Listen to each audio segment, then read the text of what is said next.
Salut à toi et bienvenue sur bossthemath.com, ici Corinne Huette. Dans cette deuxième vidéo, je vais t'apprendre à déterminer la mesure principale d'un angle orienté lorsqu'on te donne une de ces mesures en radians qui est inférieure à moins pi, par exemple moins 53 pi sur 6. On regarde ça tout de suite.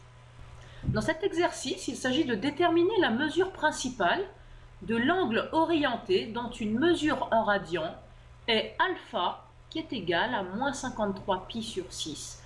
Alors la mesure principale, c'est celle qui appartient à l'intervalle moins pi ouvert, pi fermé. J'ai représenté cet intervalle sur une droite graduée, et est-ce que tu es d'accord que notre nombre alpha qui est égal à moins 53 pi sur 6 se situe bien avant le nombre moins pi? Alors pourquoi? Parce que moins pi, en fait, si je le mets sur 6, ça nous fait moins 6 pi sur 6. Donc moins 53 pi sur 6 est bien avant. Donc l'idée c'est de pouvoir le ramener dans l'intervalle moins pi, pi, en lui ajoutant un multiple de 2 pi. Alors comment est-ce qu'on va faire cela? On va partir de notre nombre moins 53 pi sur 6. Et qu'est-ce qu'on va faire? Eh bien, on va lui ajouter un multiple de 2 pi.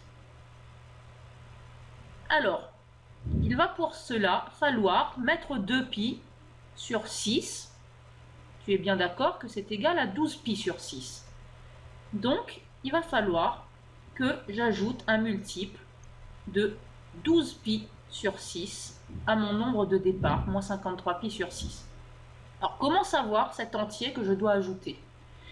Eh bien, ce que je te propose de faire, c'est de faire une division. La division de 53 par 12, tu peux la faire à la calculatrice, ça vaut environ 4,4. Et ce nombre 4,4, tu vas l'arrondir à l'entier le plus proche qui est 4. Et c'est cet entier-là que tu vas mettre ici.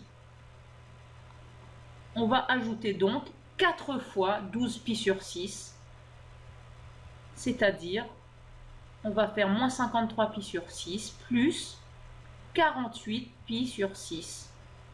Et cela va nous donner moins 5 pi sur 6 qui se situe bien entre moins pi et pi.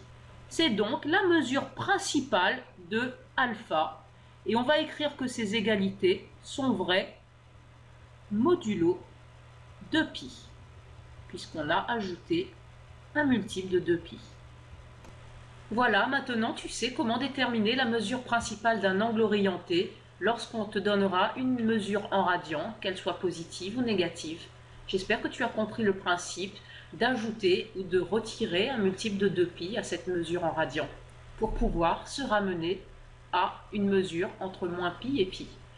Je te dis merci d'avoir visionné cette vidéo sur bossthemath.com et si tu veux t'entraîner, n'hésite pas à le faire avec la feuille d'exercice qui est juste en bas de cette vidéo. Voilà, je te dis à très bientôt sur bossthemath.com. Salut!